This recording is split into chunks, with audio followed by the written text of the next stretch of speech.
சொல்லுங்க, ஏன் உள்ளத்துல ஏசப்பா வேணும். அப்பதான் நானு ஏசப்பாவோடு கூட பரலோகத்துக்கு நான் போக முடியும். Thank you Jesus.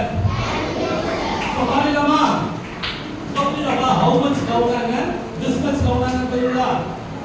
சொல்லுங்க, how much என்ன, எவ்வளவு, எவ்வளவா என்ன இடத்துல அம்மா நீங்க சொல்லுங்க கேட்டா, அப்போ ஏசப்பா என்ன சொல்றாரு? this much love. சொல்லுங்க, this much love. சொல்லுங்க, இவ்வளவாய் உங்களுக்கு நான் கொடுக்கிறேன். சரிங்களா? ஓகே, ஏசப்பா யாருக்காக மரித்தாரு? நமக்காக மரித்தாரு. இத நீங்க தூங்கிட்டு இருக்கும்போது தட்டி எழுப்பி கேட்டா கூட நீங்க என்ன சொல்லணும்? கரெக்டா சொல்லணும். தம்பி தூங்கிட்டு இருக்காத, எதிர்ப்பா நான் ஒரு கேள்வி கேட்கிறேன். ஏசப்பா யாருக்காக எதுக்காக மரித்தாருன்னு கேட்டா உடனே என்ன சொல்லுவீங்க?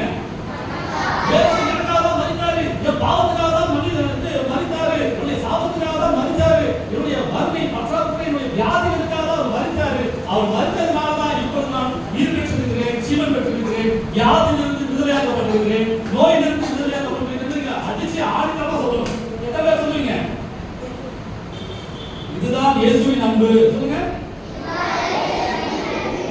இயேசுவின் அன்பு எவ்வளவு காரியத்தை செஞ்சிருக்குது. அதை விட்டு நாம இயேசுவை விட்டு நாம எதனை